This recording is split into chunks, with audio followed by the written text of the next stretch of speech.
இன்னைக்கு இயேசு கிறிஸ்து பேசின கடைசி வார்த்தை நம்ம பேசி முடிக்க போறோம். அது என்னன்னு சொன்னா லூக்கா 23:46 வாசிக்கிறோம். இயேசு பிதாவை உடைய கையில் நாவி ஒப்பு கொடுப்பது என்று மகா சத்தமாக கூப்பிட்டு சொன்னார். இப்படி சொல்லி ஜீவனை விட்டார். வாசிக்கிறோம் இயேசு கிறிஸ்து பேசின கடைசி வார்த்தை. இயேசு எல்லாத்தையும் ஒப்பு கொடுத்து ஆண்டவர் சொல்றாரு, என் நாவியும் எடுத்து ஒப்பு கொடுக்கிறேன்.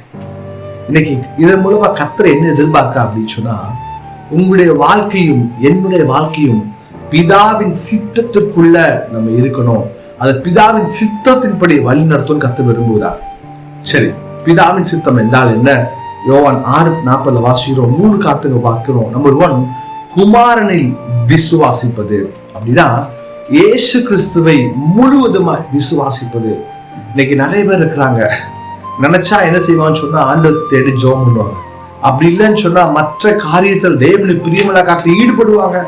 நான் சொல்றேன், உங்களுடைய முழு விசுவாசம் குமாரனுக்குள்ள இருக்கணும், அல்லது இயேசு கிறிஸ்துவுக்குள்ள இருக்கணும். நம்பர் 1. நம்பர் 2 என்னன்னு சொன்னா, நித்திய ஜீவனை அவர் மூலமா பெற்றுக்கொள்வது.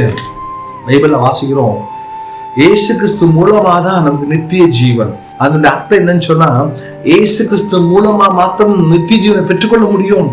அந்த அர்த்தம்னா ரட்சிப்பின் மூலம் நித்திய ஜீவனை பெற்றுக்கொள்வது. இன்னைக்கு பலருடைய வாழ்க்கையில ரட்சிப்பை பெரிய கேள்விக்குறியா இருக்குது. ரட்சிக்கப்பட்டெல்லாம் கேட்டா ரட்சிக்கப்பட்டோம் நம்ம சொல்றோம். ஆனா பைபிள் சொல்றது, முடிவு பரிந்தும் நிலைத்திருப்பவனை ரட்சிக்கப்படுவான். அப்படின்னா ஒவ்வொரு நாளும் நம்முடைய வாழ்க்கையை தேவ சமூகத்தில் அர்ப்பணித்து நம்முடைய பாவத்தை மன்னிப்பு கேட்டு ஒவ்வொரு நாளும் வாழ்வதுதான் முடிவு பரிந்தும் நிலைத்திருப்பது. அப்பதான் உங்க ரட்சிப்பு பரிபூர்ணம் அடையும். நம்பர் 3 என்னன்னு சொன்னா, அப்படி நம்ம ரெண்டு காத்து செஞ்சோம்னா கடைசி நாட்கள் அவன் நம்ம உயிரோடு கூட எழுப்புவான். இன்னைக்கு ஆண்டவர் சொல்ல, உங்க வாழ்க்கையில உன் வாழ்க்கை என்ற சித்தத்துக்குள்ள இருக்குதா? நான் விரும்புறபடி இருக்குதா? நீ நம்ம சர்ச்சில் இருப்போம், ஆனா மைண்டு வேற எங்கேயோ இருக்கும். இல்லைங்க, அப்படி சித்தத்துக்குள்ள வழிநடுங்க. பிதா வழிநடத்துக்கு உங்களை வாழ்க்கை அர்ப்பணிங்க. கர்த்தருடைய ஆசீர்வாதம். ஜெபிக்கலாமா? வருஷத்துல பிதாவே நிகழ்ச்சி பார்க்க ஒவ்வொரு ஈஸ்வரன் நாம் ஆசீர்வாதம் ஜெபிக்கிறோம். அன்றைய சித்தத்திற்கு அன்று நாங்கள் அர்ப்பணித்து நாங்கள் ஜெபிக்கிறோம். உங்களுடைய சித்தப்படி வாழ உதவி செய்யுங்க. இயேசுவின் நாமத்தில் பிதாவே.